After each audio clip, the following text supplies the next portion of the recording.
We are back at it again here with another video with Invest for Tomorrow. To the first time viewers and investors, welcome to the channel. To all subscribers, welcome back. I'll ask for returns for you guys to smash that like button. And here we are with the SPY, the S&P 500 index, and it continues to fall down lower, breaking out of this channel here that we've been talking about. And I've stated if it can't break back above 396, we could retest 392.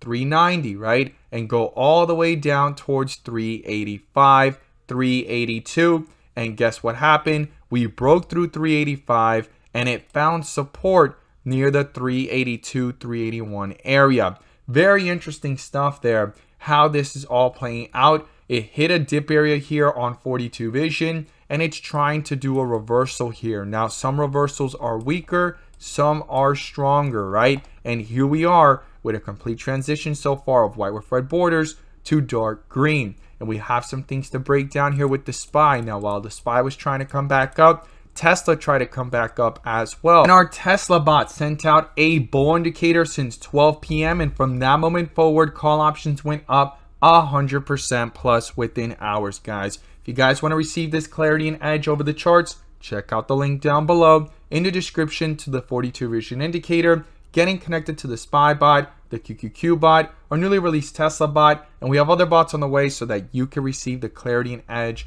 that you deserve within the volatility of the markets to maximize on opportunities. And this is just my opinion alone and my perspective, not financial advice. Volatility is here to stay, and within the volatility, having an edge and clarity over the charts makes all the difference. It doesn't have to be 42 vision, but if you find value in what we share here and you want to become part of a growing community of investors using these resources, check out the link down below once again to the 42 vision indicator. So here we are with the SPY, as I stated, trying to bounce back up. We have some key levels to talk about in today's video, and if this could get back into this channel that I just talked about earlier in the video, or is it going to have trouble coming back up? But before we do, I want to share with you guys the home run opportunity I mentioned this morning over at the Discord. And as you see popping up here on the screen, these are some of the home runs I've managed to find this week alone. While not guaranteed to be this way every single time, we strive for opportunities like these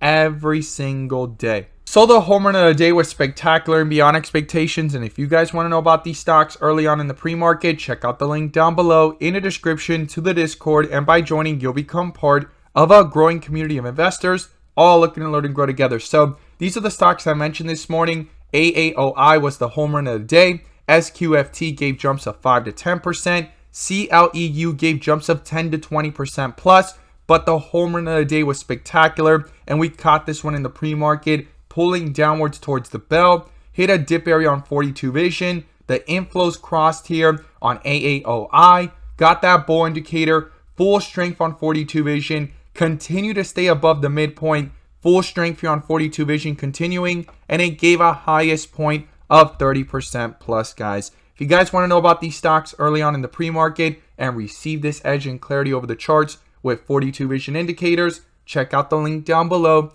in the description to the Discord. We look forward to having you join us, and we strive for opportunities like these every single day. So here we are with the SPY, the SPY, S&P 500 index trying to bounce back up. We've talked about this whole entire channel here that got broken through. The next support was 85, then was 82. It's actually bouncing from 82 and breaking back above 85. And right now, one of the key resistance levels is 88, but that's not really what's going to tell us how much strength is over this chart. It's going to take much more than that, but that could be the next stepping stone to the continuation that I'll be watching going into Monday, or if this is going to just reject right back down within the volatility, right? Because the volatility hasn't been immense. I mean, to the fact that in the last several weeks, we've gone up, we've gone down. I mean, in the last 3 weeks, just alone, we went all the way down.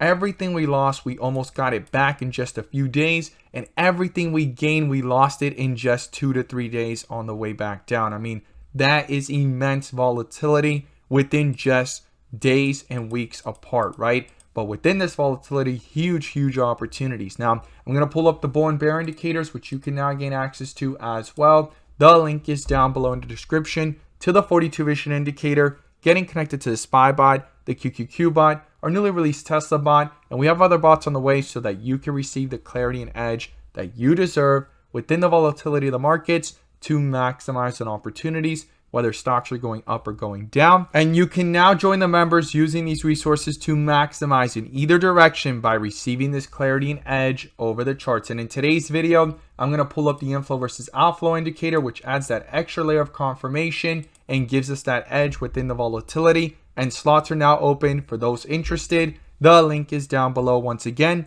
in the description to the 42 vision indicator. So here we are with the SPY under a bear indicator. Outflows crossed way back here on that date of September 13th. Things pulled down. The inflows try to come back up. It's been fighting in a consolidation zone back and forth.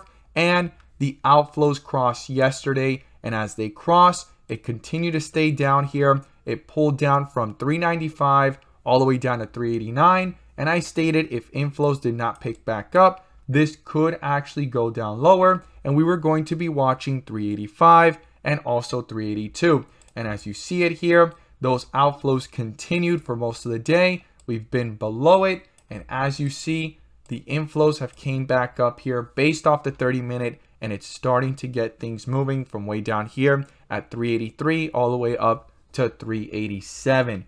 But we were for most of the day down. Why did the stock not go much lower? Like as in all the way down towards 380, 375. And so forth, is because these inflows were picking up, holding the stock up in a sideways action, found support, bounced up, and now it's crossed. Now the big question mark is it going to have enough strength to take this further up to newer highs or retest that channel, as I stated earlier in the video, to bring itself back up and try to fight to have further strength towards resistance levels, right? Previous ones. So here we are with the bull indicator, the inflows crossed, but what's going on within the volatility? The first thing is the 15-minute here, having a strong move here as it crossed the midpoint. And from that moment forward, it actually continued after that bull indicator popped up from 383 all the way to 387. But outflows have began. I'm going to be watching if this comes back down towards the midpoint or even crosses it,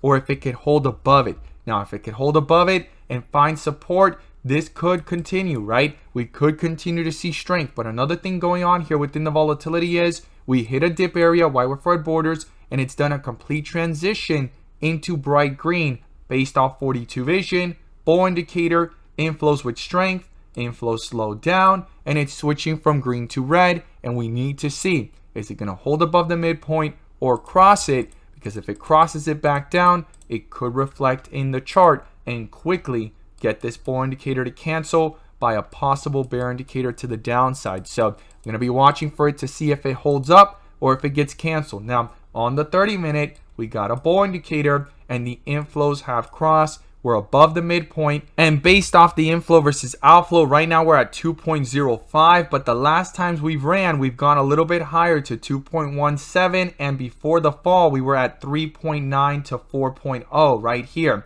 So super important. It still has some room here to actually try to pull up further based off the 30-minute, and if it rejects around here, it's the same place it rejected back here on the 15th. When it was around 394, 395, and things continued to fall down towards the 380s. And as those outflows continue to dominate, as you see here, it continued to pull things down. It was under a bear indicator and continuing of further weakness. So it's going to be important to see if it's going to hold up here or reject like it did on the 15th.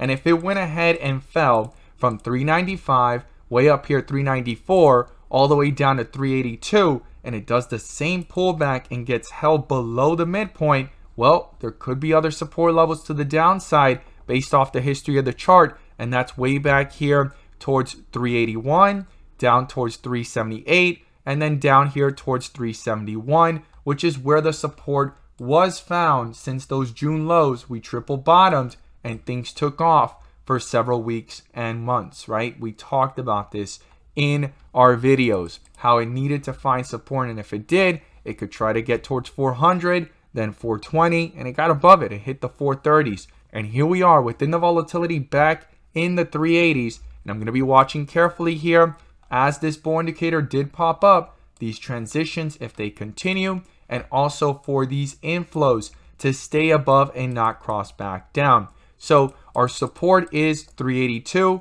Below that is 378, 375, 371. And then to the upside, we want to break back above 388, but that's not the key resistance level. The key resistance level is up here at 395, where multiple rejections happen, keeping it in this channel and bringing it back down towards 390s, 392, and it broke through. So yes, 388 is one stepping stone, then 390 if you want to go ahead and look at it in that tight spot, but 395 is the true resistance here that is holding things down, and you could see where the inflows lost momentum every time it got close to it when it was about to cross. So if we can get inflows to pick back up, continue to pull up higher, not just on the 30-minute, not just on the 15-minute, but also on the 1 hour, as it's actually trying to come back up here, as today it crossed yesterday, right? Fell downwards, found support, inflows are picking up, and I'm going to be watching if it could cross, if this could cross on the 1 hour, get this bear indicator to get canceled, get a bull indicator in the process. That could signify some strength, and we want to see this continue towards 395 and actually have some strength there, and then we can start talking about higher resistance levels. I look forward to seeing your thoughts down below. I'm going to be watching the inflow versus outflow indicator and the bull and bear indicators very closely. And as always, guys, thank you guys so much for watching, and let's make some money.